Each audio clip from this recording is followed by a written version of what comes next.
Hello, everyone. This is Farrell Vincent with Nathan 506-817, and I just wanted to come to you with a very quick Triangle War fleet, both offensive and defensive, depending on what you are currently up to. And sorry this video didn't come sooner. My voice just very recently recovered, and it's still not 100%, but I figure now's a good time. Let's jump in.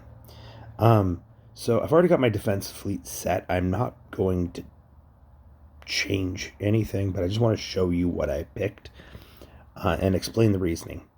So this might look a little weird to most people.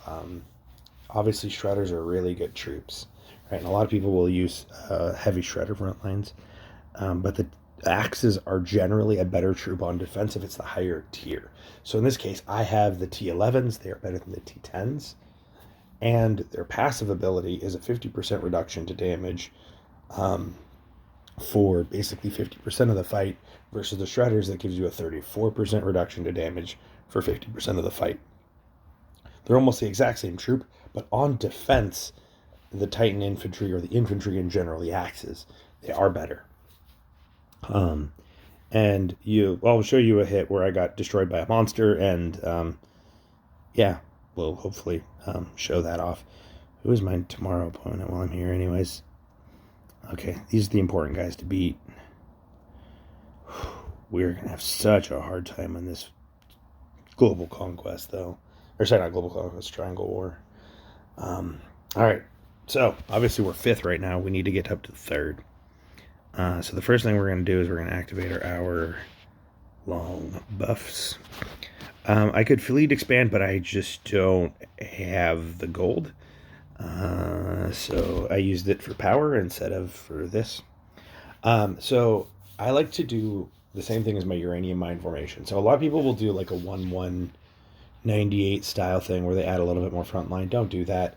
The one troops don't last for more than one hit. On top of that, if they happen to have Thor, then you're just giving them away free damage to you. So what I like to do is a big hefty front line. Again, 1/3 of my fleet. If you notice, I have 290,000 troops. I'm a little bit over 1/3 by putting 100,000 units of shredders. Technically, 1/3 would be closer to like 95,000, but who's counting? I completely skipped the middle row. You can, if you're like a T10 user, or if you're on like C22, C30, right? If you're in an even number tier, I recommend EMP cannons up to your full fleet and fill the rest with rockets, right? So that's what I would do if I were, well, maybe not exactly that, but that's kind of how I would do it if I had those kinds of troops. But unfortunately for these guys, I have Doomsday Cannons. So we're going to use those up to the maximum amount. We're going to fill the rest with these. And you'll notice that I have 6 troops remaining at the end of all of this. So 6 troops isn't really enough to do a lot with. I like to just take away a cannon. And that gets me within 1. And so the reason being is like one of these cannons at 5 troops is not worth a whole one of these, right? So you see here 1.2k. If I were to do 2 of these, that is one thing. But since I'm so close to that amount, I could drop one back and gain 700,000 damage and a little bit more stats. So that's why that extra 5 is good. You could technically fill with some other stuff, but again, we're back into that one thing. Oops, we'll have to fix that fleet. We're back into the logic of don't send one troop. It dies instantly. It feeds Thor kills. Don't do it. If you're in a non-loss event like this, I wouldn't recommend it at all. And we know that we need to get to 13 there and go. Bam. Okay, so we have 2 alliances. MRT is strong, and they're mid-range, and they're probably going to win our group. DFT, I don't know. I don't know how strong they are, but we're just gonna leap in. It looks like my compatriots have already jumped in. Let's see.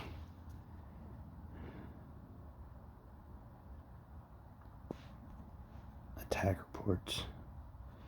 So it looks like Coast beat the first guy, and he left me Sonic.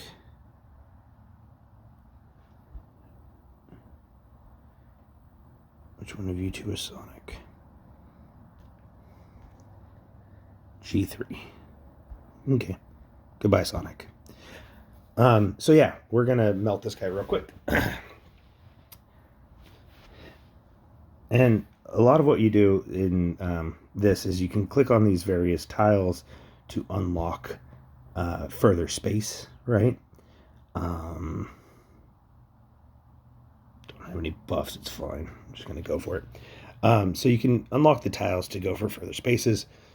Every person you beat puts these little random buffs down on the map. This guy's actually pretty tough. He killed my front line. Good job. He's gonna kill my zombies. Oh my gosh, look at that. Good job, dude. I'm not gonna get a big kill streak this time around. That's okay though. We're gonna kill that. So basically, a lot of what we do in Global Conquest is we tend to fight, Triangle War. We tend to fight the two different sides, right? Pick whoever the weaker side is. You want to kill as many people as possible, because the more of these guys you end up murdering, the less damage in general they can deal to you. I'm not going to bother with that because I'm really low on troops already. So let's just suicide the last little bit of troops. We'll cause some damage. Hey, look, see those Thor kills? There's that what I mentioned at the beginning of the video. Don't feed Thor kills, people. Don't do it. It's not worth it. It's not worth it. The one troop didn't do anything other than give me 30% bonus damage. It didn't do anything but give me more kills. That's all that one troop did. And that's the end of that. So let's go look at some of the actual reports, and then we'll call it a video. But yeah, that's really Triangle War. Again, big front lines help because it gets you further into the event. We'll link that to the alliance. Somebody else can pick up where I left off. Yeah, so, and in this battle, right, 28,187 kills for me is kind of a good starting point. You know, you can see my stats here, 630. And that's, you know, that's one Titan, right? My female Titan lived longer, so it got more kills, and it has the tail. And I just upgraded that today with Alliance Bounty Quest stuff. So, like, the one units, they're not worth their time, right? Like, because right off the bat, just boom, laser, 2 kills, that's 20% bonus damage to all of my troops and my Titans. So now all of a sudden I'm hitting harder because you're sending not enough people, right? And that's kind of the issue, is like, you gotta send more. So anyways, I'll call it here for the sake of the video, but just, I love showing what I'm talking about, right? Having these flimsy fleets that don't really work well is not very good. Honestly, I don't even believe in it in loss events anymore. I mean, I'm getting to that point now where, you know, I'd rather just send 100 shredders for every single person, skip the ones, send 100 shredders, and watch as you disintegrate somebody, and all they do is kill a little bit of your front line. You know, and not enough that it really slows you down on recruitment that much. I mean, that's just me though. But yeah, like 10 shredders is worth more than, you know, all of the 1198. Anyone who knows, like, so the 1198, it's 72 troops. 10 shredders is 100 units. So you're talking 30 more units for 3 times the effectiveness.